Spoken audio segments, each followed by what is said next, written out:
Welcome to Vendetta Sports Media. This is Eight Sided Freaks, and today we have a pay-per-view preview. It is UFC 307 going down in Salt Lake City, Utah, everyone's favorite place for a pay-per-view.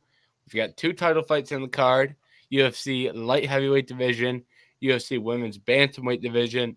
Then the remainder of the card is filled out with, I wouldn't say massive fights, but some recognizable names. It's not guys who have been in the UFC for three fights. A lot of guys that have been in the UFC for a long time. So a lot of recognizable names to fill out the card. So today's focus is going to be pay-per-view preview. And then if we have time, which we're going to try to, we'll talk a little bit about UFC Paris last week because that was an important card. So that will be kind of our ending portion of the show, time permitting. So we can start right at the top of UFC 307. Alex Pereira versus Khalil Rountree. And Jerry Anthony, the part of this that I kind of wanted to lead off with is just what you guys make of Khalil Rountree getting this title shot. There was a lot of controversy at the time. Now that we're a week away from the fight, how do you guys feel? Jerry, we can have you lead us off.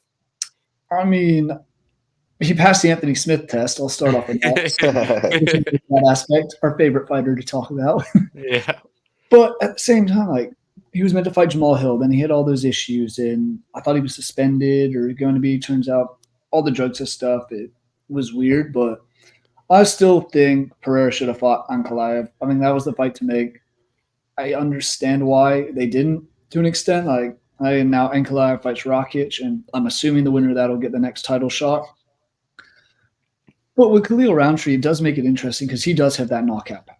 This is the thing that we all know about Alex Pereira is he will knock you out with one punch. And Khalil Rountree is a just as dangerous guy at times. I won't say he's quite the same level in terms of the kickboxing and all that aspect. But it does intrigue me to see what he can do. And this is a trend that we've talked about before. We saw it with Steve Erceg fighting. We saw it with Chito Vera getting the title shot. Some other lower ranked guys have gotten title shots recently. So not overly surprising considering the options ahead of him. So not opposed to it, but I'm curious to see how he actually does because Anthony Smith, the highest ranked guy he's fought, and we all have our feelings about Anthony Smith. Yeah, I agree. Same thing, like you said. It doesn't surprise me with the way the UFC has been doing things. Also, I mean, I don't know the full backstory of why they needed to do two specific pay-per-views this month. So it makes sense that if they just wanted to get another pay-per-view in there, one, you're going to choose one of the biggest stars you can to headline that, so people will have to watch in general. Because I don't know too many people who are, not going to want to tune in for a Pereira fight. And then if you're gonna, force a pay-per-view necessarily, because I wouldn't say Pereira like had to fight like right now. I know he wants to, which is always, what you want to see from your champions. But I think also, yeah, if you're gonna pick your one of the best stars you can to build a card around, sometimes you just got to grab someone a little lower in the rankings or whatnot, someone that's ready. And I will say, yeah, at least for Roundtree, he is, on a little hot streak right now and has looked, really good in his past fights. As much as we might want him to see him beat like someone in the top five, or he was kind of in that win one more and then we'll start talking area, but guess he didn't have to do it with the way things worked out. So, but I'm fine with it overall. I'm not I can't hate on it. Like I said, Roundtree is obviously the B side, but I think it's a fine B side. The main thing is the A side of Pereira. Sign me up. He's fighting. Yeah, and it's a weird one for me because I have been very much on the side of we can screw over Magomed Ankalaev. It's not that big of a deal. Like throughout like the whole prayer title reign, I have been like, yeah, who cares about Ankalaev? Because a lot of people like to make it seem like he is just like next in line for a title every single um every single turn. But in all honesty, his resume, well, it's impressive, isn't like, oh my god, this guy has to fight for a title. And he did fight for a title, and he went out there, fought to a draw with Jan Blachowicz in his title shot. And that's a hard one to look at and go, what do you need to do now after that opportunity to get another win? Because to get another title shot, because A, you're getting it in weird circumstances where the main event pulls out, and then your co-main is elevated to the main event and the title's on the line. Then you fight to a draw.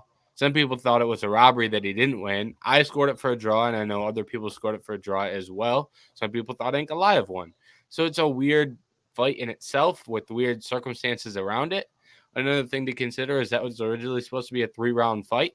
And if it was a 3-round fight, he probably loses. He probably walks out of there with the loss, and a win over Jan Blachowicz would have done a lot of good to earn a title fight, but obviously different circumstances. And then how does he bounce back from that? He goes to no contest with Johnny Walker after he kneed Johnny Walker in the head. And then he goes out there and knocks Johnny Walker out, which, yeah, I mean, It's a lot of guys are knocking chance. Johnny Walker out. Right. He either knocks you out or he gets knocked out one way or another. Volkan Ozdemir just knocked Johnny Walker out, and no one's got their pitchforks out campaigning for a Volkan Ozdemir title shot. So I don't I'm not the type of guy that get upset over screwing Magomed Ankalaev. I will say you are screwing him with a guy against Khalil whose wins are, Anthony Smith, Chris Dawkins, Dustin Jacoby. It's not like he's, got a long list of massive wins. But I will say I do think this is going to be a more entertaining matchup at a minimum. Probably a matchup that you can sell a little bit more. Probably an easier fight for Pereira. So I completely understand the logic behind making this fight in comparison to, the Russian grappler who, hey, Ankalaev can strike, but I doubt we are going to see much of that in a potential matchup with Pereira. So I think this one is going to be a little bit better for, marketing and, keeping Pereira a champion. Yeah, and I'm also wondering if it has anything to do with originally when this card came out, we only had the one title fight, and it was Raquel, Pennington, and Juliana Pena, which we'll give our thoughts on that in a minute. But we've seen them fight before, not very exciting. And I'm wondering if they put Ankalaev out here, it would have been just like, we can't really market this. It's going to be two kind of slow and boring title fights to an extent. But I do like this. I like the Rountree one because he's going to go there and try and strike with him. We kind of know how that ends more often than not. And I think that's funny coming off of the last pay-per-view we just had where it was great fights throughout the whole night. And then two unfortunate kind of duds or boring fights in the, two championship fights to end the card with both being heavy wrestling which my only problem is with grappling and stuff. Like we just watched Moicano just dominate and do damage with wrestling. But in those two title fights, it was grappling for more of position and not many strikes landed after that. So, yeah. And I believe that was just me and you on it after that, recapping that, Anthony. But yeah, like a lot of people who are hardcore MMA fans can forget the fact that it's like important to like maintain like fans or and gain fans to the sport. Like, for example, I'll just speak for myself personally. If every single champion is boring, I'm still going to watch. That's just my opinion of the sport and how much I enjoy it. For a lot of other people, that is not the truth. A lot of people are going to go, Magomed, Merab. I think I'm going to wrap it up for a while, and maybe I'll come back in a year, which is bad business for the UFC. So I do think it is important to have fights like this every once in a while. Oh yeah, because you just brought up Merab, both of you, and when Bilal won the title, everyone's like, great. We have two guys who aren't going to submit anyone, aren't going to knock anyone out, aren't going to do damage, but they're going to lay on you for 25 minutes and just control, which to an extent, that is part of the game. And if it works, it works. But it's just from the casual side of things. It's like, I don't want to sit there and watch 25 minutes of two guys rolling all over each other. Yeah.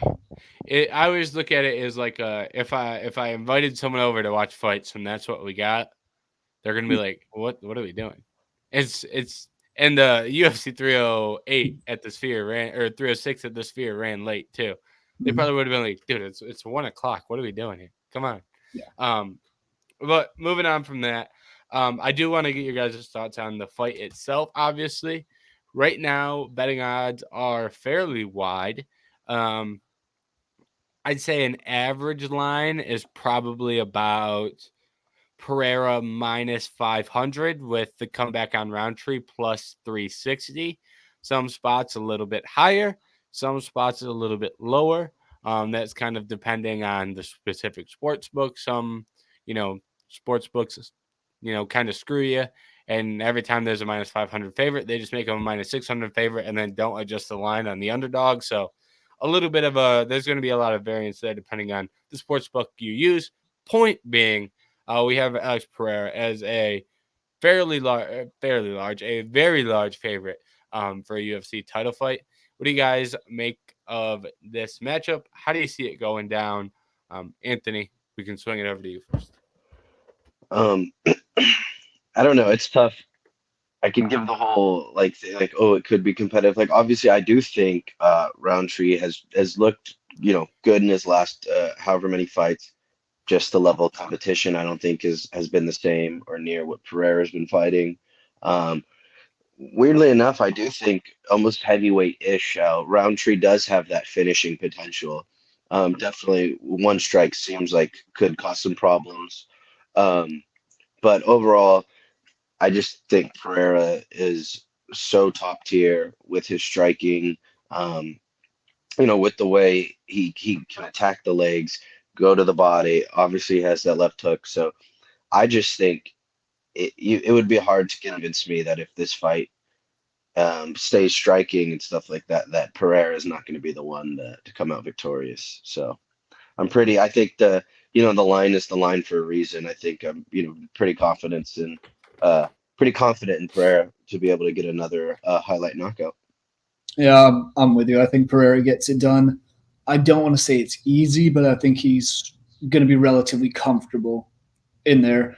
He's been in Salt Lake City for a couple weeks now. He was adjusted to the altitude, had his hair, shaved it all off to make him ready as a warrior. It's all this stuff is kind of just oozing like he is confident, he is ready to go, and I think he'll get it done relatively early. I think first 2.5 rounds. So that's the bet I'm going to take is under 2.5, but we'll see. It's MMA, it's UFC. We saw not the last time, but the time before when they were in Salt Lake City. Leon Edwards, huge underdog against Kamaru Usman. Crazy shit happened at the end of that fight, as we all know. Last time they were in Salt Lake, Alex Pereira was on the card. He fought Jan Blachowicz and looked a little tired, but I'm sure he's learned from that. Main event was the Justin Gaethje and Dustin Poirier, which we saw a crazy knockout there. Something about this Salt Lake stuff. To me, it feels like these guys, especially the main events, they're like, all right, we're going to come in, we're going to put on a show, and we're going to get out of this altitude as quickly as possible.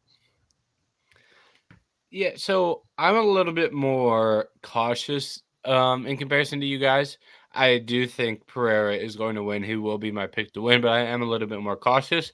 But I have also been a little bit lower on Pereira, in previous fights.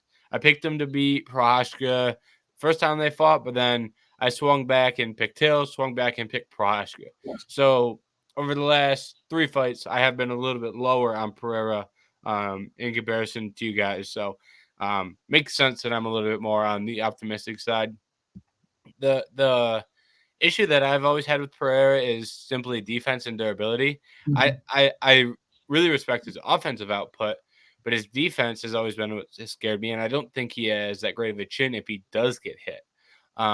We saw Adesanya hurt him bad in their first MMA fight, and then he knocked him out in the second one.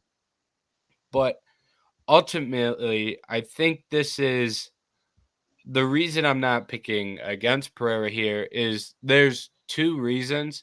The first is simply Pereira is going to be much bigger. He's going to have he's going to have like 2 or 3 inches of height and like 4 inches of reach on Roundtree, which I think is massive as far as Roundtree closing the distance, getting inside and landing a shot. Like that type of length to get past when that length is, shots that can knock you out horribly bad. Like that's a serious issue for him. But also we've seen both Jamal Hill and Yuri Prochazka, who are 2 like really good fighters in my opinion. They both, in my opinion, seemed a little bit timid because of the power. Um, and this is a lot less common in men's MMA. We see it a lot more in women's MMA. Happened in a lot of Nunes fights where girls were scared of Nunes's power. We're kind of seeing that with Pereira now, where guys are kind of fighting differently against Pereira than they usually would. You saw Jamal Hill looked a lot different than his previous fights. Yuri Prochazka looked a lot different in the second fight in comparison to the first fight, and then continuous his previous UFC career. So that and combine that with the height for Pereira, I think he does land the shot that gets it done. But like I said, Khalil Rountree is a dangerous guy. If he lands, he definitely can knock out Pereira. And I don't think Pereira's defense is to the point where it's like, there's no shot he lands. I think it's possibly lands, but in this scenario, I think Pereira is going to be the one to land first. Last note I'll add, Khalil Rountree, Muay Thai guy, has embraced Muay Thai a lot. I'll be really interested to see how he deals with the leg kicks. Once again, the length isn't going to help him at all with that. But I'm interested to see if he'll be able to kind of deal with the leg kicks better than anyone else. So I don't really have a take on how that's going to go, but just food for thought that I think is going to be interesting during the fight itself. I'm just going to bounce off what you said about the leg kicks and that. It seems like Khalil Rountree has had some decent leg kicks in the past, and he can throw them back as well. So if he can slow down Alex's attack, this is what we've seen time and time again. Like, okay, if you can slow down the leg kicks, you can put pressure on him. Haven't seen that as much, but I feel like Khalil Rountree's a guy that could potentially take advantage of that and land some leg kicks of his own and use a counter to get inside a bit. Because like you said, that reach is going to be tough to break, and the power on the other end. So you got to be smart about your moves and smart going in at right times.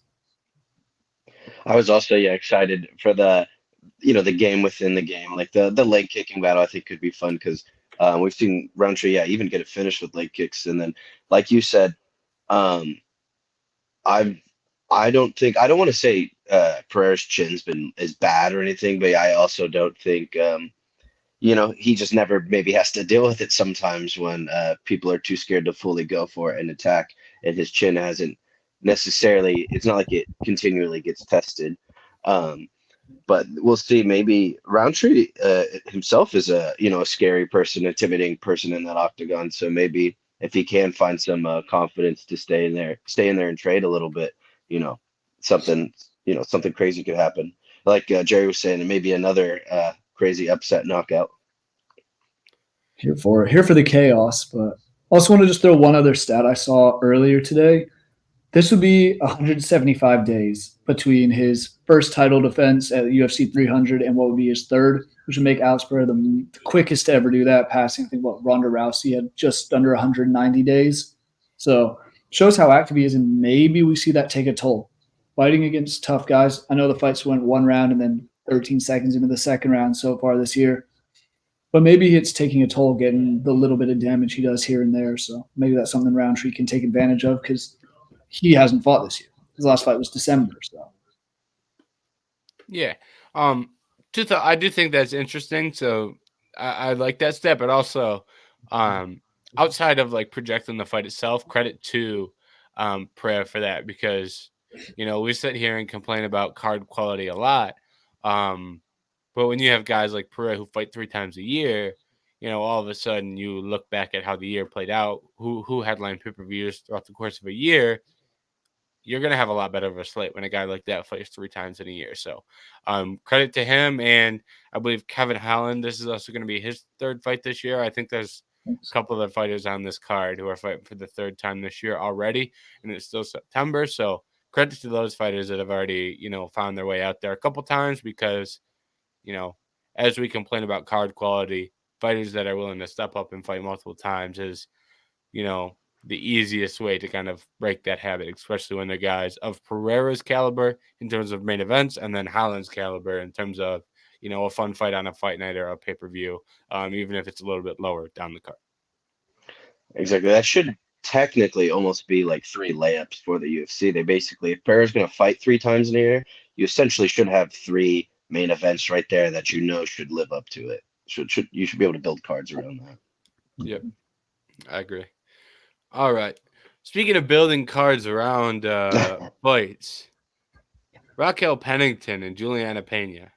I don't know if the UFC website had the main card and co-main switched around, but we've got an absolute scream on our hands here in the co-main event.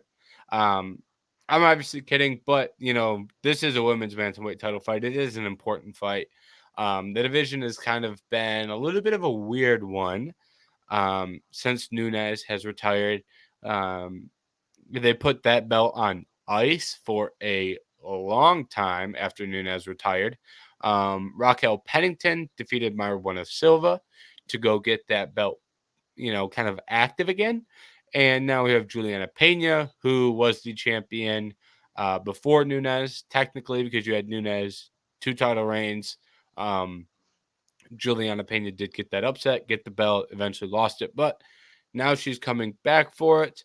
So this is kind of an important fight because, well, I shouldn't say kind of important. It's a very important fight because it's a title fight, but also we have Kayla Harrison and Ketlen Vieira on the card, and I know Kayla Harrison is making more waves in that division than anyone not named Amanda Nunes. So for either fighter, if they can win and then Kayla wins, and it might be the biggest fight that they could get in the division. So this is kind of a sneaky big fight from that perspective as well.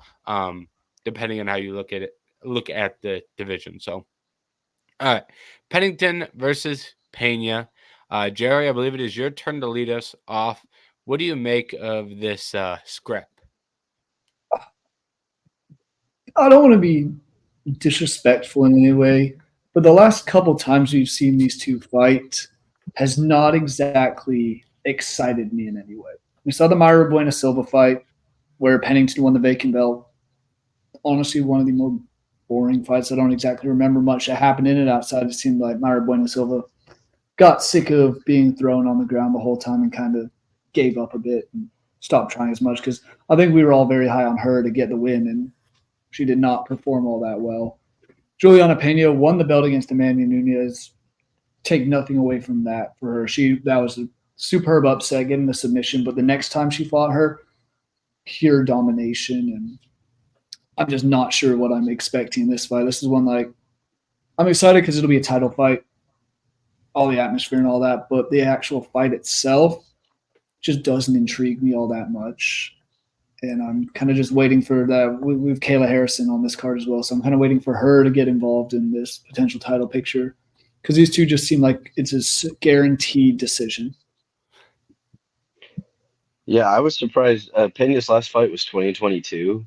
Yeah. And then she just gets the title fight again, which is crazy. But I mean, kind of like I guess if anything, what I'm excited for is maybe in a sense that this division could finally get going again.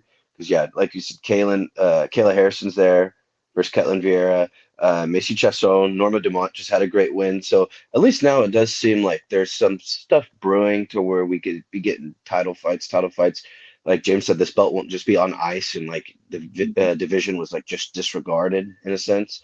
So at least things are getting going. And then, I guess there does have to be obviously a title fight to start that. So Pennington and Pena. So overall, I don't know. I'm just hoping for a good fight, especially and hoping for a good fight from the title fight. And I think we'll get into the Kayla Harrison one too. But if anything, you just hope for I don't fun fights or just stuff to happen, just not complete the most boring decision you've ever seen. And that way maybe people can, kind of get tuned back into the women's bantamweight division now that Nunes is gone. Yeah, I'd love that for the women's bantamweight division to be exciting. And maybe Kayla Harrison is the fighter to make it that way.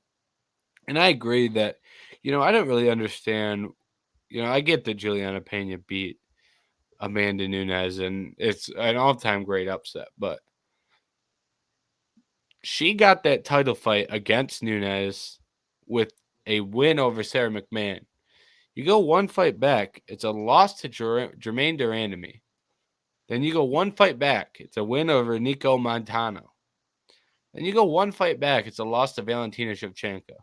She was literally 2-2 going into a title fight, and now she wins that. I mean, she kept the streak going of wins and losses alternating. But like, this isn't a fighter who racked off, 15 consecutive wins and then managed the upset. She was a middling fighter, with all due respect. Mhm. You look at her professional career; she's 10-5, 10-5 in her professional MMA career. If to be kind to her, we can bump it up to 13-5 if you want to include her wins on the Ultimate Fighter. But still, it's not like this is some, absolutely outstanding fighter. And Raquel Pennington, I mean, similarly, but she's 13-5 in the UFC. She's 16-8 professionally, so a little bit more of a pedigree. But I do think this will go to the decision. Long story short, Pennington, tough fighter, cardio. Pennington doesn't really get finished. I think the only finished loss on her resume is Amanda Nunes. Juliana Pena, we saw the beating she took against Amanda Nunes. It was, she practically got stopped. I mean, for all intents and purposes, I mean, she got beat up really badly. I don't know what's worse, getting stopped or getting 50-42'd. I'd have to look at those scorecards again, but there were some lopsided rounds in there. We'll just say that. So I won't drag this one out any longer. I'll probably pick Pennington to get the win just via durability and just, wrestling back. I know Juliana is often, touted as an outstanding wrestler, but is she? I don't really think her wrestling's that good. She got guillotined by Jermaine Duranamy.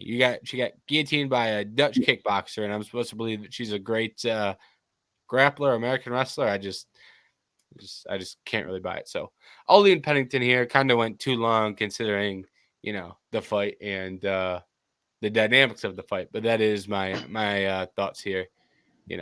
Couple days out from the fight. I do want to put one thing out there that does kind of intrigue me. You brought up the Ultimate Fighter and Juliana Pena's stuff there. They were teammates. They were roommates on that season 18 of the Ultimate Fighter under Misha Tate's team. And I've heard a lot of beef is apparently they're all trash talking each other. I know Raquel Pennington came out the other day and said she wants to beat her effing face in. So maybe that'll make it more intriguing. There's a little bit more beef to it.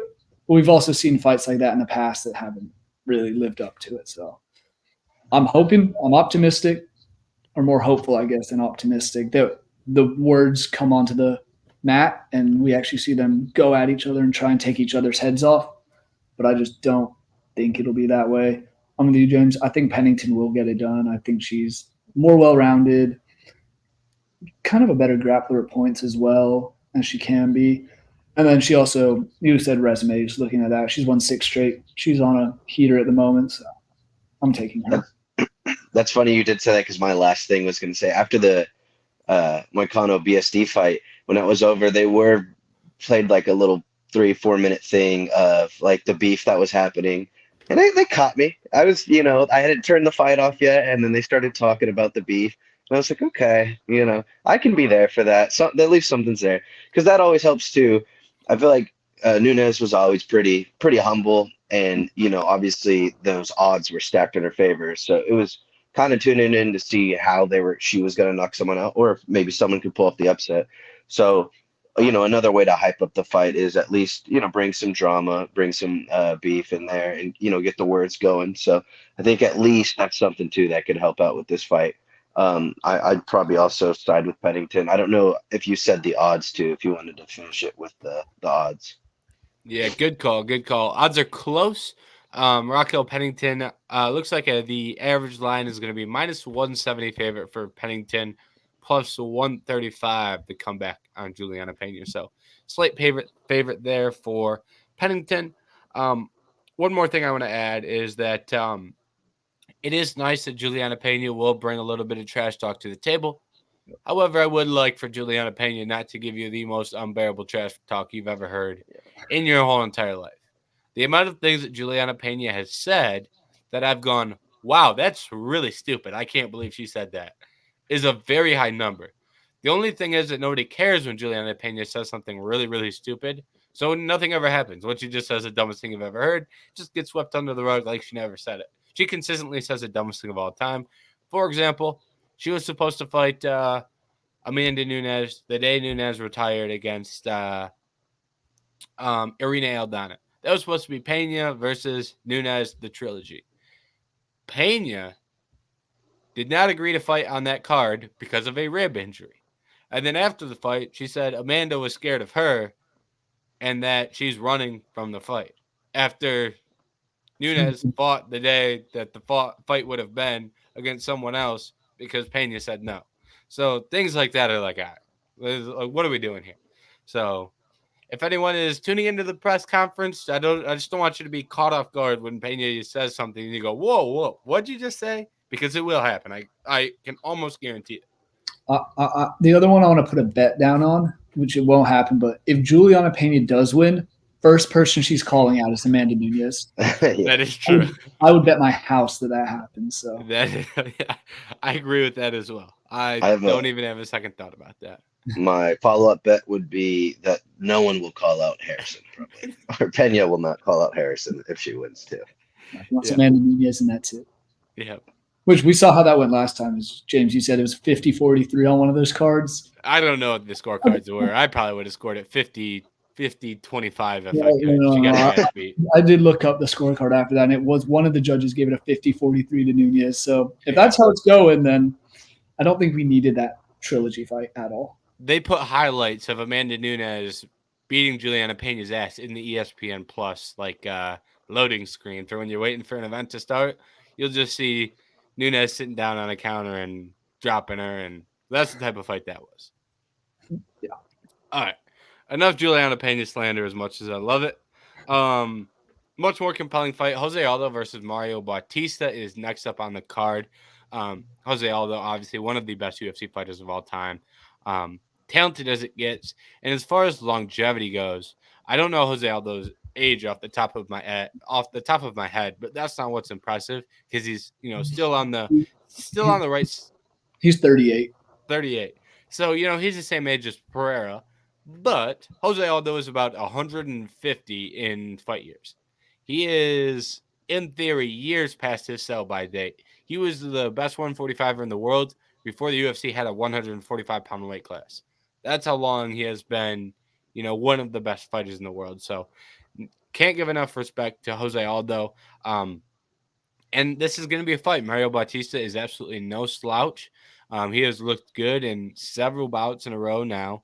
And the winner of this, in my opinion, deserves a pretty big step up. If it's Aldo taking out a consecutive, young fighter, he came back to the UFC, took out Martinez. If he now takes out Mario Bautista, it's not like he's going on a Legends tour. He's going on like a young, rising contenders tour. It's very impressive what he's doing right now as a fighter. So this is one to watch, in my opinion. Every single Jose Aldo fight from now till he retires is one to watch. But in terms of importance, this is crucial for him as to someone who I don't think it's out of the realm of possibility that Jose Aldo fights for a title before the end of his career.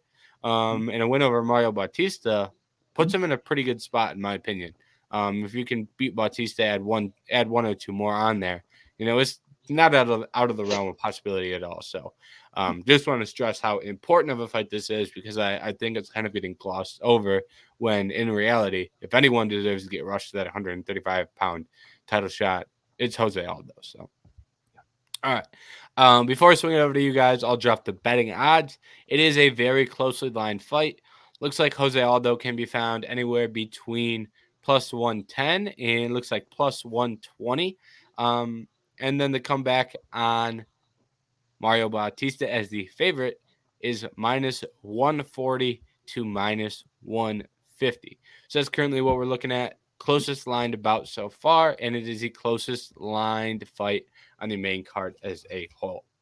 All right, Anthony, it's your turn to lead us off. What do you make of this bantamweight matchup between Jose Aldo and Mario Bautista? Kind of like you said, I wish Aldo wasn't having to fight top and coming prospects as a 38-year-old. But, that's just the hand he keeps being dealt. Like you said, and I saw Bautista, I think, it's on a 6-fight win streak when I was looking it up. So definitely a dangerous fighter. Just beat Ricky Simone, who I think that's always a great win to have. great win to have on your resume, and also a great win for a an up and coming prospect to have. That's a big name to knock down to kind of show you deserve to be around the rankings and stuff like that.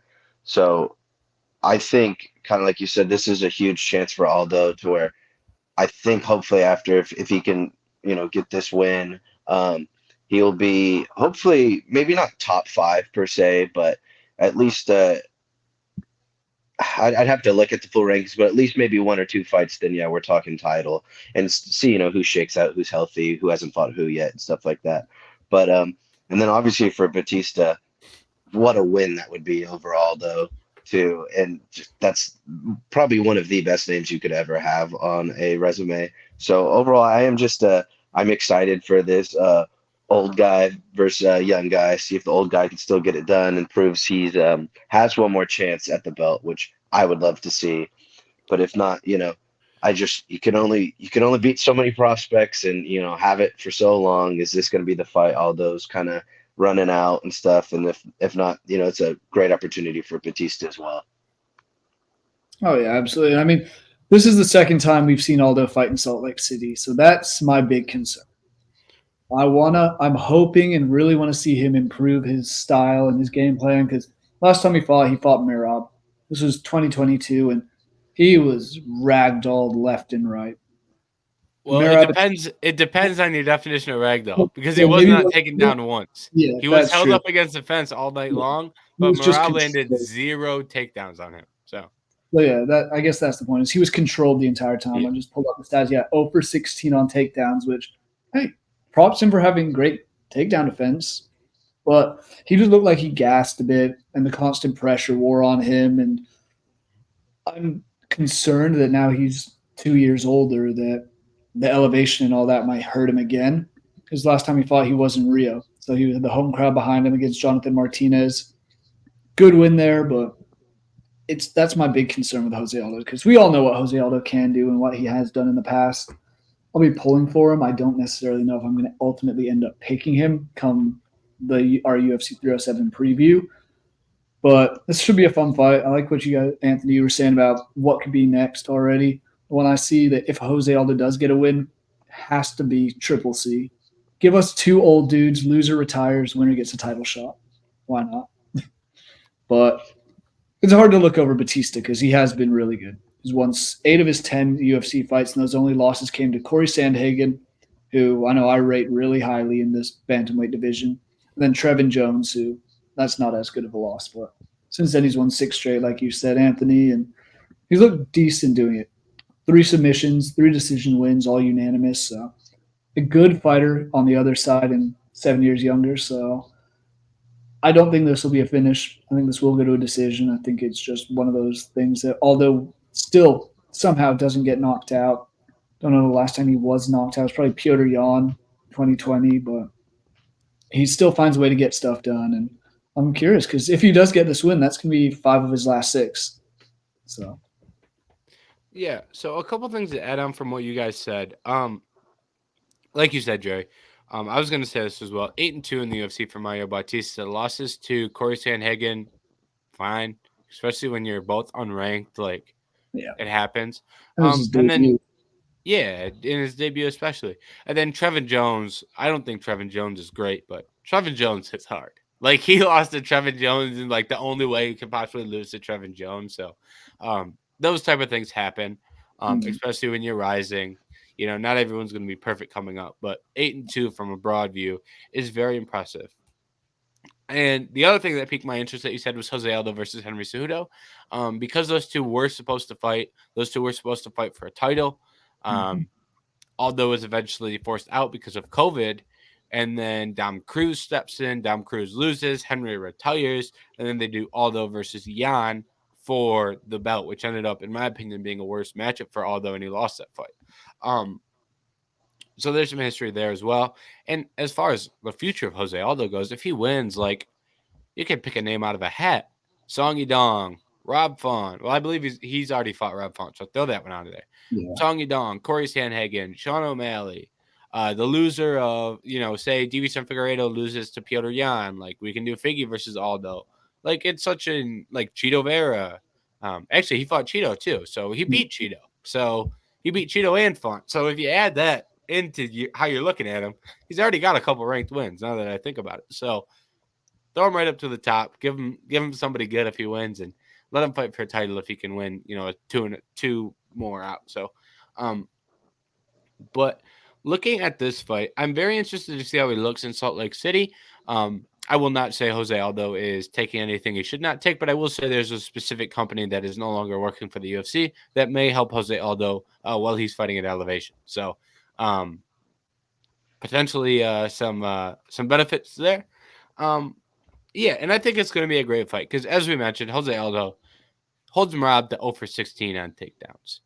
And Mario Bautista can strike, but I think his best path to victory in this matchup would be wrestling. That's the thing Jose Aldo's been so good at in his career is, are you well-rounded and you're trying to mix up your wrestling and your grappling into your striking? Well, it just doesn't really work because you can't land a takedown against him.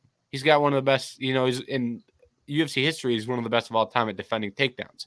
So how does Mario Bautista's hands look when that takedown defense is not as sharp? I think that's a massive question here. And then Bautista, I think he has great cardio, and I think he wins round 3 at a pretty decent clip here, even if it's just holding Aldo against the fence. But then I asked myself, does Aldo win rounds 1 and 2 just by defending takedowns and being the crisper striker who's landing more powerful shots? I think that's also a very real possibility. Usually if I'm in a position where I say I think one fighter wins round 3, a large majority of the time, I just pick that fighter and then hope they win one of the first 2. And I think it works out more often than it doesn't. But I do really think this is one of the situations where I'm not confident that Bautista is getting round 1 or 2 if he's not landing takedowns, and it's just a purely distance striking match with a guy in Aldo who's still functioning at a very, very high level on the feet. So right now I lean Aldo, but I have not written my prediction on this one, so I may get cold feet while writing the prediction. But right now I'm taking Jose Aldo. That's the that's the same for me. I'm leaning Aldo. I would have to look more and have to watch a little bit more on Bautista. I know I've caught some of his fights and stuff, but not a full amount to be fully, 100% on anything. I will say too, like you said, and he's a veteran, so he just also knows how to win fights too.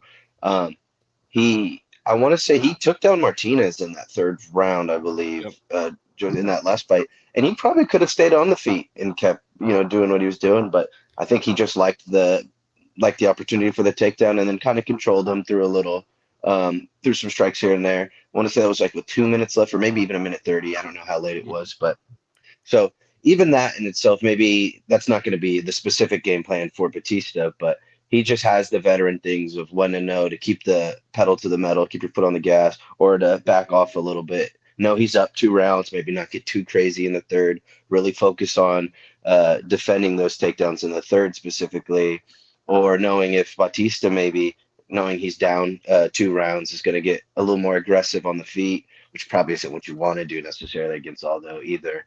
But yeah, I think I like his avenues to win this fight, and I think I'm going to trust the veteran in this. Hopefully, we'll see. Hopefully, it doesn't turn into.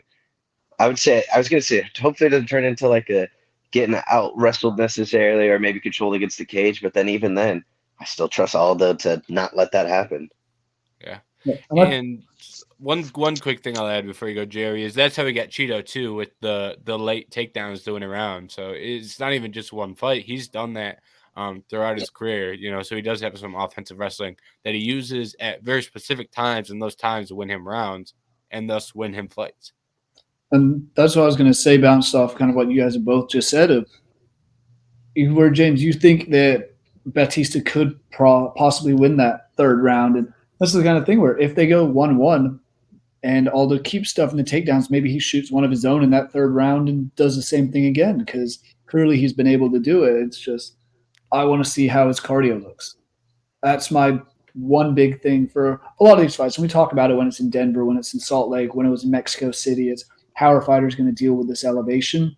I think Jose Aldo has probably learned quite a lot from in the last 2 and a bit years, because before then, I think the highest elevation he probably fought was maybe Calgary, but I don't know what Calgary's actual elevation is. I just know they have big mountains there. So it's not like he does it very often. And now twice in his last 2 fights in the same city, same venue. I think that'll all help him a lot more. I'm leaning to him right now, but not certain. And to be fair, there's probably no harder person to look good against or look like you're more gassed than fighting Marab too. So he also fought like the one person that fighting at any elevation probably will look fine regardless. So which I think that could maybe sway of how gassed Aldo looked in his last fight. He was going against like a machine, a literal machine. That is a good point. Yep. I think that loss in terms of, you never want to lose, but losing to Marab, who now has the belt, like, I don't think that's like like I said the same thing about Sean Brady, and his loss to Bilal doesn't look as bad. Aldo's loss to Marab doesn't look as bad after what Sean O'Malley just did against Marab. So I do think, both of those circumstances, and now when you're looking at Aldo fighting in Salt Lake City, that's one of the reasons I'm less concerned. If he went out there and lost to Rob Font, with all due respect to Rob Font, I'd be a little bit, more concerned. Or if he went out there and lost to someone, like a Ricky Simone, who maybe isn't as good of a wrestler as Marab is. So things like that would make me a little bit more cautious, but it's Marab. So I kind of am like expecting him to look better in that specific realm. So. Yeah, absolutely. I mean, we saw what Marab did against O'Malley. We saw what Marab did against Jan. It's just what he does. And props to Aldo for not getting taken down by it. Yep. All right. Next fight on the card: Kayla Harrison versus Ketlen Vieira. Kayla Harrison, I believe, is the biggest favorite on the entire fight card. Lines are kind of all over again on this one, similar to the Pereira and Rountree fight. Right now, though, it is looking like Kayla Harrison is a minus 900 favorite. Well, Ketlen Vieira is a plus, we'll say 550 dog. Looks like the average once again. Some books will give you more juice on the dog at that number than others will. Some books really like to screw you over as much as they can, and they like to keep as much juice as they can, even though they want to make the favorite minus 900. But that's a discussion for another day. That said, Kayla Harrison has impressed a lot of people, including myself in the UFC, has impressed a lot of people, in her career in general. She has been one of the best fighters not in the UFC for a while. Now she's in the UFC. One win over Holly Holm. They didn't give her the title shot right away. She's got to go earn it against Ketlen Vieira. And it's an interesting fight because I think Kayla Harrison, as we kind of talked about a little bit earlier, I think she's probably the most popular fighter in this division right now.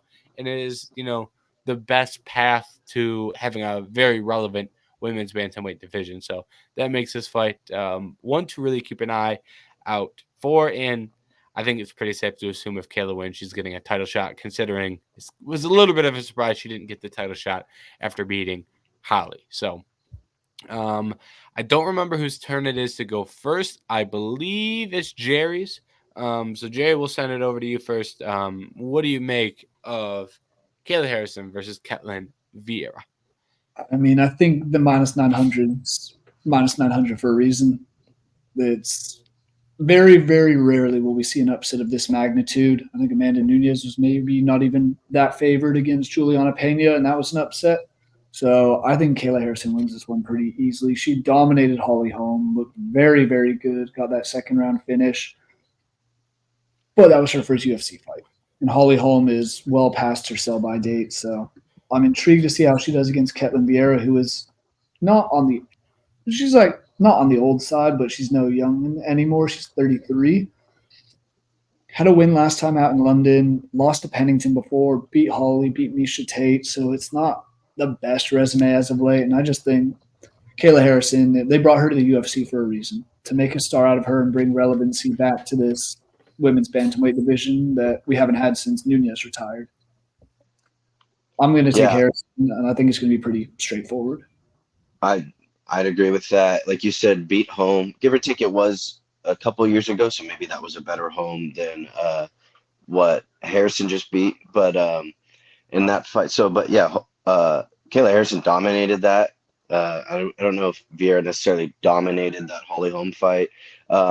In Vieira's last fight, 3 for 3 on takedowns, 3 submission attempts, stuff like that. Just don't know if that's going to work like that against Harrison. So I think I'm pretty pretty heavily siding with Kayla Harrison for all the reasons you just said.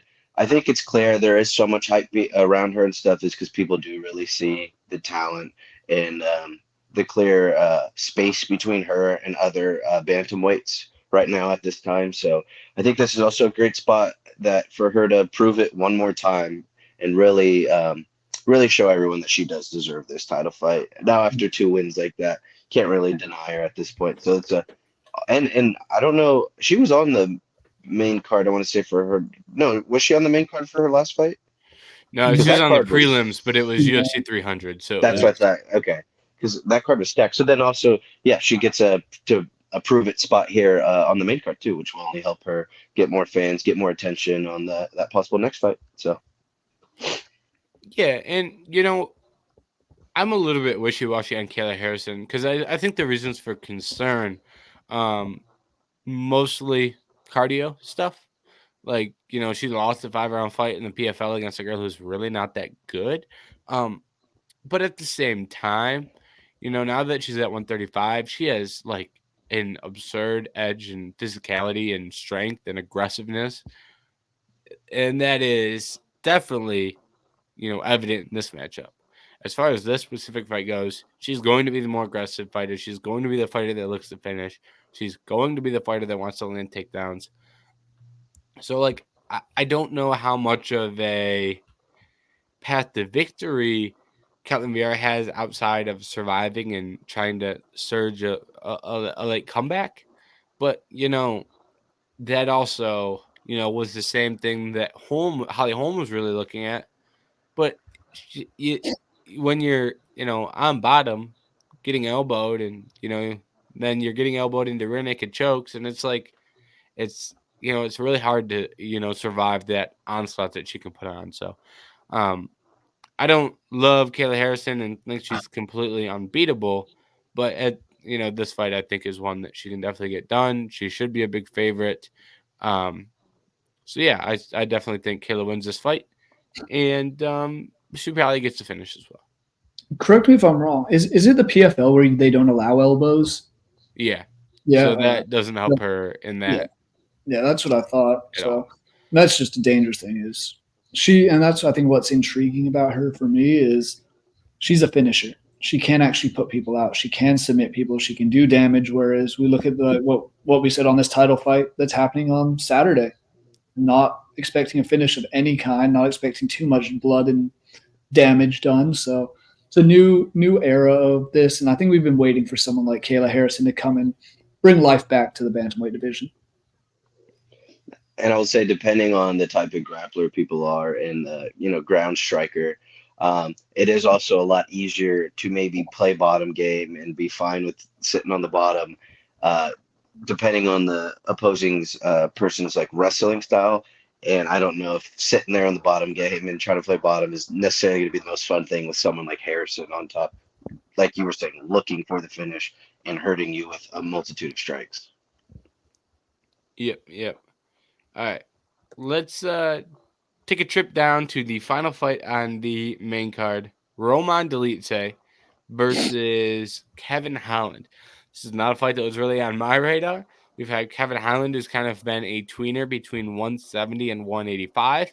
Dolidze has been a 185er, moves up to light heavyweight at 205. Wins his last fight against Anthony Smith, so I don't know. He passed the Anthony Smith test. I don't know why he didn't stay at 205. But now they meet. It's kind of a weird fight. A guy who can get as low as 170 and a guy who can get as big as 205. Meeting at 185. So it's a little bit of a weird matchup in that regard. Kind of one that I don't think was on many people's radar as being a possibility. But here we are. And the betting lines have the fighter that is actually the 170 pounder as the favorite. So right now, it looks like the average line is going to be about we'll say 155 on Kevin Holland with the comeback on Roman Dolidze plus 134. So the favorite is the slightly smaller guy in stature. Kevin is a long fighter, but he's thinner. Dolidze on the bigger side of things. What do you guys make of this matchup? Anthony, you can lead us off here. Yeah, definitely an interesting one here. I don't know. Dolidze still going strong, past his prime, but he's still looking for fights and stuff. And then obviously UFC loves Kevin Holland. Never be mad at a Kevin Holland spot on a pay-per-view. Kind of know what you're gonna get. He's gonna be entertaining in some form. And it seems like as long as he doesn't go against an absolute wrestler, then you will then in turn still get an entertaining fight. So I'm excited. Dolidze's past couple opponents haven't wowed me, like you said, the Anthony Smith test. But Kevin Holland, I mean, he's lost to Michael Venom Page and Jack Della, but before that, he was beating everyone all the names he should beat. So I'm kind of probably going to lean him just for more of a, what have you done for me lately?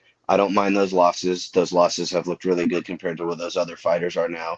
And like I said, he keeps beating beating the people he should beat. So I can and I'm worried about like the size advantage and stuff like that. Maybe Kevin Holland sure does have some reach, but I'm definitely probably leaning Holland. Yeah, this one's a toss-up for me. Like, I get the reasons to lean Holland. I understand some to lean Dolidze. But looking at his last two losses for Dolidze in the middleweight division, Marvin Vettori, who has seemingly disappeared off the face of the earth. I don't know what's happening with Marvin Vettori at the moment. And Go check his Twitter. You'll see what Marvin Vettori is doing at the moment. and then Nasruddin Imavov, who put on a great showing this past weekend in France and beat Brendan Allen, who I thought was going to beat him. So that's not a bad loss. I am also concerned, though, that it was just over 3 months ago, actually 3 months, just over 3 months ago, was when he fought at 205. I don't know how easy it is going to be for him to cut back down. I know he's done middleweight for a while. He did light heavyweight beforehand, so I'm sure Dolidze's fine with it. And Kevin Holland, I just think if he can use his speed, because he is a little smaller, but he's probably a little quicker as well. If he can use his speed and get to the ground and kind of show all the skills we know he has, I could see him winning this. I'm just not sure he'll be able to do that against Dolidze, who just seems like a big, dangerous guy after that Anthony Smith fight. Yeah, this is a weird one, but one thing I will say is that watching Roman Dolidze versus Nasruddin Imavov, I told myself I'd never pick I told myself I'd never pick Roman Dolidze again in a fight. He looked that bad in that fight. And that was me. I picked him in that fight. And I picked him to win the fight before. So that Imavov fight for me really just put a bad taste in my mouth. And then he goes out there and beats Anthony Smith, and that's like maybe he has life at light heavyweight, but it's such a weird fight because I think Dolidze could potentially grapple here, but his grappling is so weird. Like against Hermanson, he gets on bottom and then rolls to like a knee bar type deal, and then gets the TKO from that position. He tried to roll some knee bars on Imavov. It's just a really weird grappling approach. It's not like he's a wrestler who's going to go out there and try to take you down. And Kevin isn't the greatest grappler in the world, but he definitely has submissions. And like you can't just shoot a sloppy takedown on Kevin because he can darsh you like in a split second. So I just kind of leaned Kevin just being the sharper striker and having some submission threat, but I'd be lying if I was, highly confident in any opinion on this fight, just because it is such a strange one. Yeah, Go ahead. I was just gonna say that's so funny. I forgot the Imavov fight. I was looking at Vettori and who was I guess so. Yeah, Imavov was his last loss. I blanked that fight out of my memory, so I was probably with you right there. Yeah. So, but that's just a real quick to double down. Exactly, kind of what James said of why I was leaning. I was thinking, trusting the little crisper striker can win it that way on the feet pointed out. I don't know if a knockout here would be, pretty crazy for Holland. Not that it can't happen, but just hasn't really. His hands hasn't been knocking out people as much as he used to when he was first on that original win streak and stuff like that. And then at least the backdoor thing cover was hoping if it does go to the ground, there is always the submission chance and stuff like that. So that's kind of why I was leaning a little more on the Holland side. And Dolidze's never been finished, so maybe Kevin Holland can do something that no one else has done to him so far. Which it's amazing he didn't get finished by Imavov. So can't believe that. He survived just long enough. But anytime Kevin Holland's fighting, it's usually fun. The build up to it's fun. He's entertaining. So I'm excited for this. I'm glad this is the one kicking off the main card. As much as maybe Wonderboy and Joaquin Buckley would be a good one as well. But yeah. One last thing I'll add on this one is one issue with Kevin that I don't think we brought up is that he's always live to break a hand in every single fight. Like that's always really bad with Kevin. There's a chance he just lands a punch on the other dude's forehead and goes, ah, crap, my hand's broke. And then he goes out there and tries to fight one-handed, and that's a whole ordeal. So that is one of the things that I don't like about picking Kevin or betting on Kevin is I'm always scared that happens. Maybe it's here, maybe it's not here. That's the thing. You never know. You never know when it'll happen. I'm sure it'll happen again at some point before he retires and is done fighting. All right. Let's wrap up this fight card with some final thoughts. Jerry, we can swing it over to you first because it sounded like you had one in mind. Final thoughts on UFC 307 main card, prelims, early prelims. What sticks out to you? I got a couple. One more, like I'm just questioning it, but the other ones, like I said, Stephen Thompson, Joaquin Buckley finishing out the prelims. I just think that's going to be a fun fight. Wonderboy, we all know he can do. Joaquin Buckley had that great knockout, that famous knockout. Since then, he's kind of been inconsistent at times, but he's looking much better as of late. I just think that's going to be a fun one with some high-flying action going on. Yeah, I'd agree. That would be my pick too, kind of like you just said. I thought that could have been the opener on the pay-per-view, but like I said, Kevin Holland's got a pretty good relationship with the UFC, so I don't completely hate him being the opening spot. One of my other picks besides that fight would just be the insane little Ryan Spann of St. Preux opener on main event of the early prelims. It is what it is. OSP's past his prime, but it's still, I think he's 1-1. I'm not looking at his full record. He's coming off a win. He's coming off a win over Nchukwi. Okay, so yeah, I didn't know. He did get that win, which surprised me. So the fact that he's not retired, still fighting.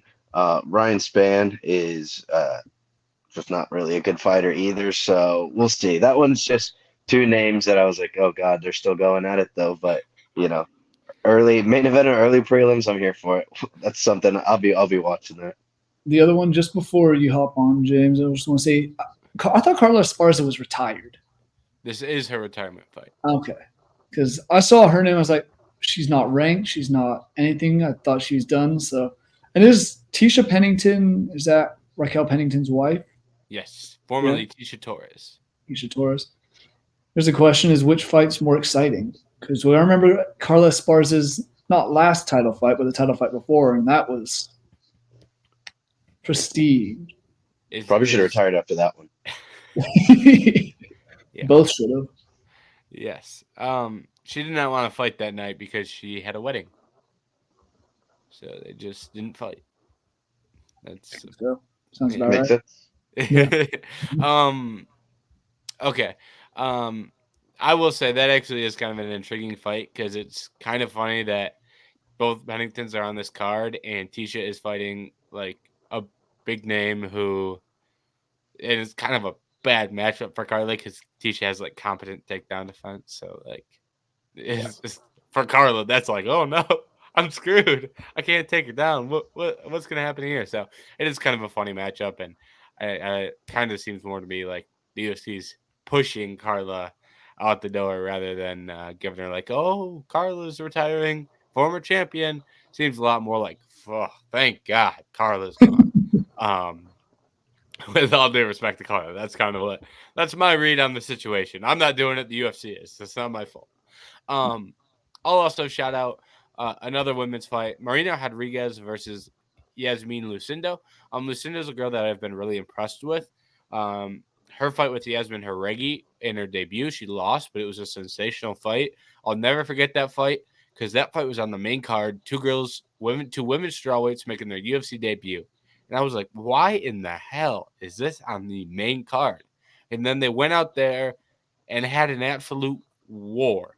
And it was a sensational fight. And I was like, all right, I'll shut up. You got me on that one. And I've kept a close eye on both of them since. And Lucindo, I don't think has lost since. I think she's won at least 3 UFC fights. Has looked very impressive. But Marina Rodriguez is a massive step up in competition, and we'll see how it goes for her. So I think that is one that I'll be tuning into closely. All right. Yeah, that should be there a are there only going to be 3 fights on each prelims?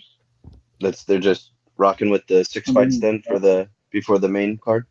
Yeah. Because I know they had. I'd have to look. There's 4 at least on the UFC website. There's 4 for the main prelims and 3 for the earlies. I was just looking at the Google ones. That is good to know.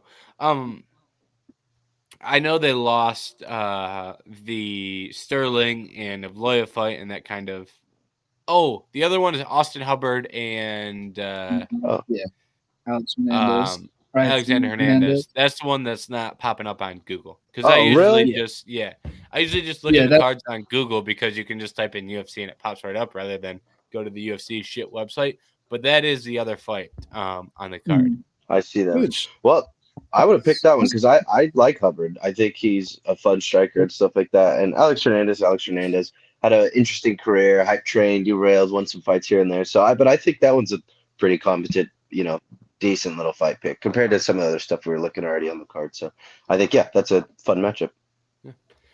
All right, let's do some quick hitters on UFC Paris here. We don't have to go too long, but we can touch on the main event, and then we can do some final thoughts after. Main event, UFC Paris. Anthony, you can start us off on this one. What'd you make of Moicano in the main event, and what would you like to see moving forward? Moicano is just a prime example of grappling done correctly when it comes to ground and pound and finishing. He looks like it's just a step above people when he gets them to the mat, and whether that be them trying to get up, but he's just constantly just doing damage and stuff. His whole Money Moicano thing still riding true. Can't afford to lose. Everything like that. It's looking pretty good. I definitely didn't expect that. It sucks because I thought BSD won the second round too, because I did have BSD winning that fight. I just didn't think that first round was going to go as bad as it did. But, and to be fair, I do think Moicano did take his foot off the gas knowing how bad the damage was looking. So I don't want to say like, oh, BSD won the second round. That's how the rest of the fight was going to go. But, I mean, I thought that first exchange, BSD won it, went to throw a kick. Moicano caught the kick and actually performed a pretty solid takedown, give or take, with the 360, the way it worked out to wrapped it up perfectly and just did everything he needed to do and just absolutely beat him up.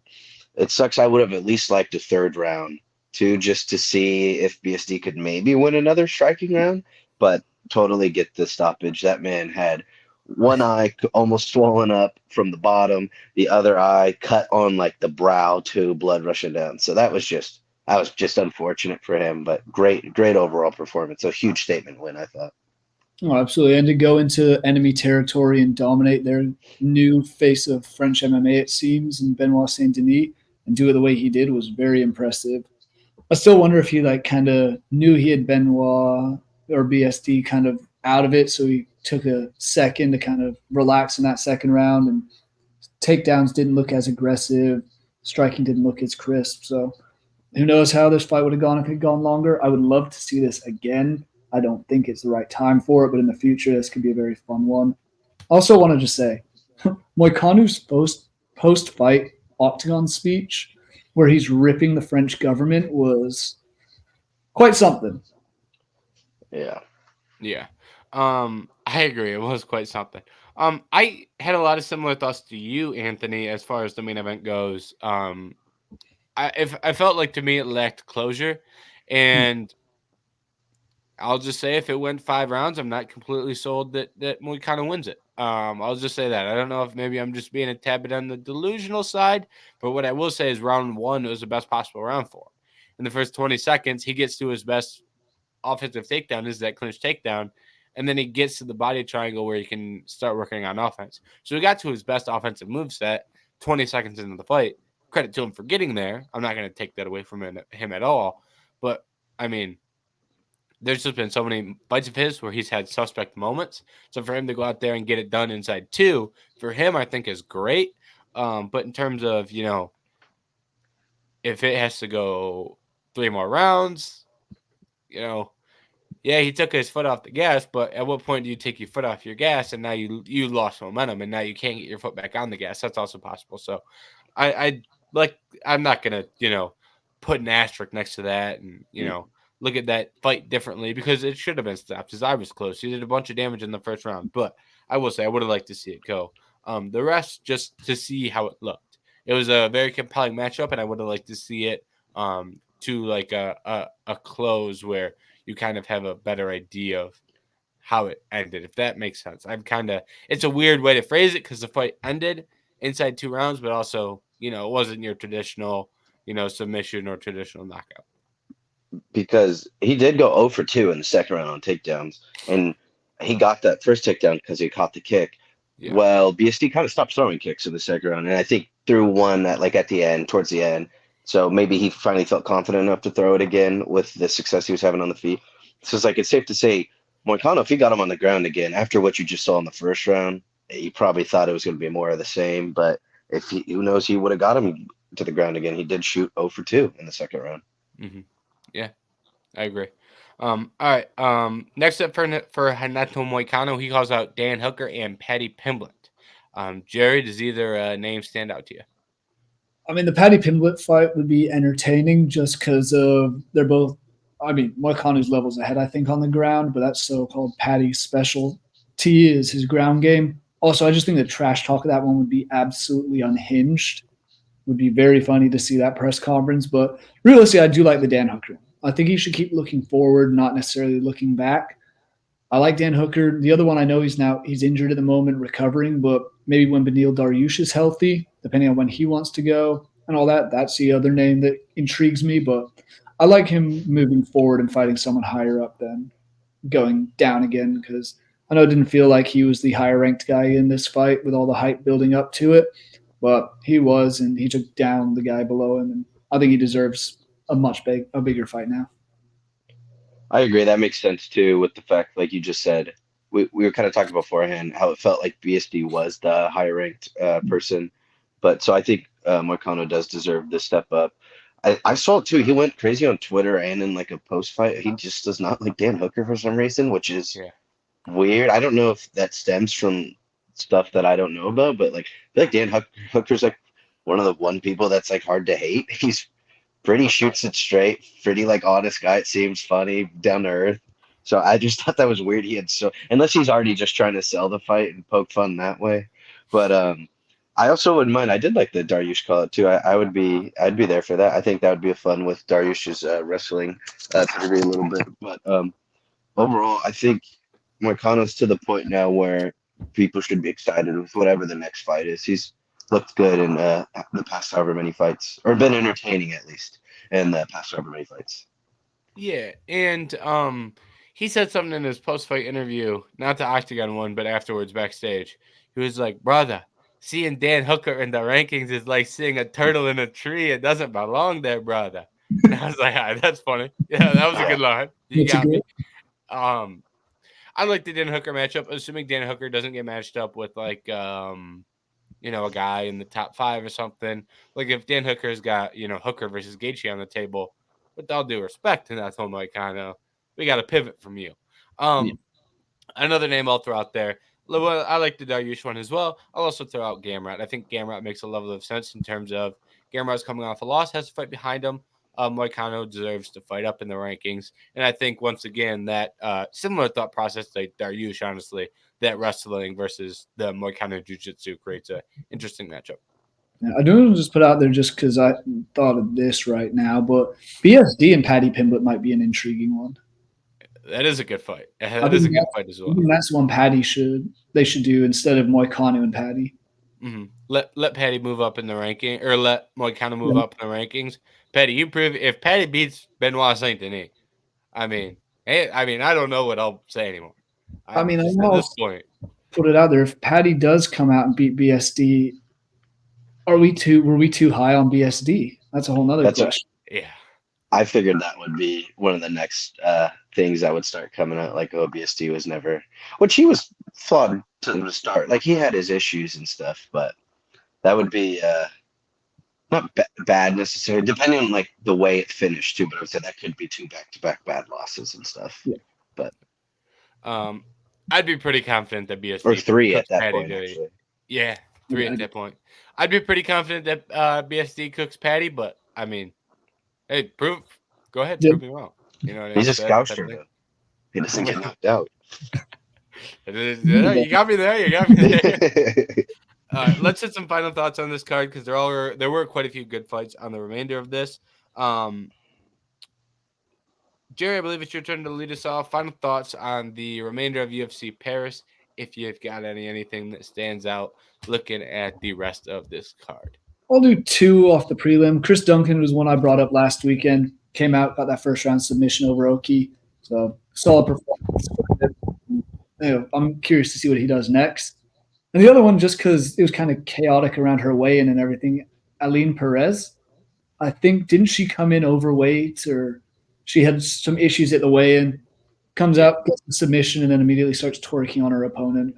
And now it's, oh God, not Michelle Waters. Who is Tracy Cortez? And Tracy, yeah. They're having beef at the moment, so. Don't even get me started on that. I hate Aline Perez. She makes fun of Tracy Cortez for cutting her hair to make weight. And then Aline Perez misses weight and then still talks shit. All Tracy Cortez had to say was, hey, you'll get your 20% of your fight purse back from your OnlyFans. All right. Yeah. 10-7, Tracy. Let's all move on. And that one's done now. They're not going to fight. They're in different weight classes. Yeah, anyway, so. No, I just thought the whole situation was wild, and then she just starts twerking after the fight. Yes. Well, I saw that. Interesting. I saw that too. The clip. Well, when they were doing the weigh-ins, she was like shaking off the scale. I was like, oh God, that does not look good. The ones I will say, because I got bits and pieces. Like, I'll leave that Imavov fight because I didn't get the full thing of that.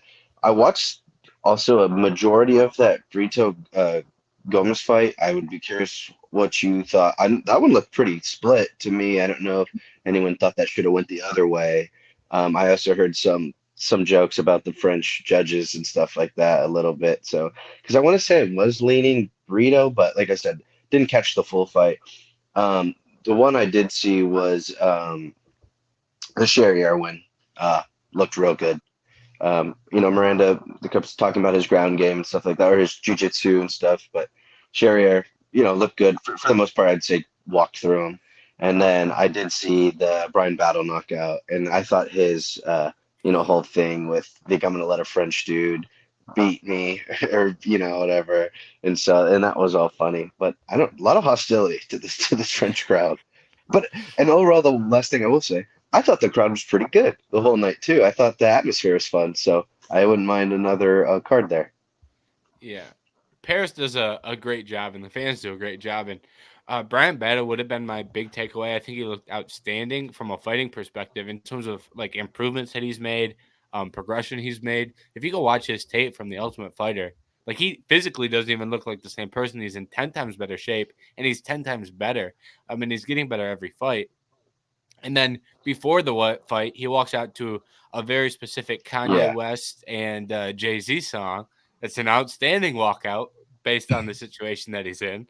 And then he goes full heel afterwards when he gets the win via knockout.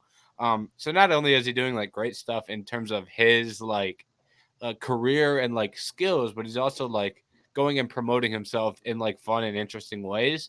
And to me, that is like great to see in a welterweight division that I'm very optimistic for moving forward from things like that. Like, you've got guys like Brian Battle, Carlos Prates, Michael Morales.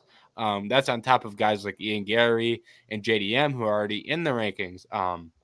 There's one more Danny Barlow, another guy at 170 that I think is young and really, really good. So, like, the things I think that are happening in the future of 170, that's a little bit of a larger discussion, but Bato's just one piece of that, filled with a lot of really talented guys, and now he's separating himself in terms of fans and things like that. So I was very impressed with that.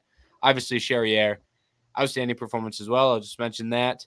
I do want to throw one more out before we wrap it up. The Fairzium, Yeah, what a put knockout! Matt Frivola in a coffin, basically. Oh my god! Then high knee, and then just immediately starts grounding and pounding was a thing of beauty. Great way to open up, and this is what we said last week. Any Frivola fight, you're going to see someone get flatlined. It seems it just happened a hell of a lot later this time than we expected. Yeah, and credit to Ziam as well. He's another guy. Has been getting a lot better. He got out wrestled by Terrence McKinney at one stage in his career. That was less than 2 years ago. Like, that wasn't that long ago. He's won 4 straight now. Yeah, and he's won 4 straight since that point, and he was not getting out grappled by Frivola. If anything, Ziam was the better grappler in there, which is impressive to me for a guy in Frivola who trains out of Serra-Longo. So he's spent time in the room with guys like Weidman, guys like Sterling, guys like Marab. Like, he's not like he's from a camp that can't grapple, and he's grappled to win fights. So very impressive performance from Ziam. And I will touch on this Nesvimov and Brendan Allen fight just to mention it because it is such a high profile and important fight. But oh boy, was it like kind of not a good one. A little bit more sloppy for my liking. To me, when I was watching that, it felt like a little bit of a Druskus Duplessis fight where you're just going, what am I watching? But Duplessis like does damage and like submits people when fights get like that. The second you go like, what's going on in a Duplessis fight? He submits Israel Adesanya, and you're like, oh, that's what was happening. These guys were doing the what's going on part, but none of the finishing fights aggressively part. And they just looked bad. So like, yeah, Novov got the win, and yeah, he's like probably one win away from a title shot, but what I saw wasn't anything to show me that he beats Duplessis. The second this fight gets messy, Duplessis probably submits him or knocks him out. Hell. Yeah, I caught those last. Go ahead. I was just gonna say real quick. I caught those last 2 minutes, and you would have thought they were fighting in Utah with how tired they looked. So yeah, it was rough, and I don't see Imavov beating any of those top 3 guys ahead of him. The way he fought against Brendan Allen. He would have to sting somebody really bad with like an early shot. Like Robert Whittaker doesn't have the best durability. That'd be like his like best path is if he just stings Robert Whittaker with a straight. Like, but if that doesn't happen, like it's rough for him. Yes, I mean you look at his last 2 wins. Dolidze, who's jumping around divisions, and Jared Cannonier, who for all I don't know, he might be retired by now, but still going. He was old. Man. In the 40s, and he was losing that. He was losing the Jared Cannonier fight. And isn't it interesting that Nasruddin Imavov had the gas to finish Cannonier in round 4, and he can't fight all the way to round 3 in a fight against Brendan Allen? At home? It's just I'm just noticing things. That's all I'm noticing. I don't say anything. I just notice things. Yeah, it doesn't make any sense to me, and he probably loses his next fight. If he doesn't, I mean, hats off to him. I'll probably trick myself into picking him too. All right. We had a jam-packed episode here, UFC 306 preview and UFC Paris recap. So we talked about a lot of fights today. It's good because there were a lot of big and important fights last week and coming up this week.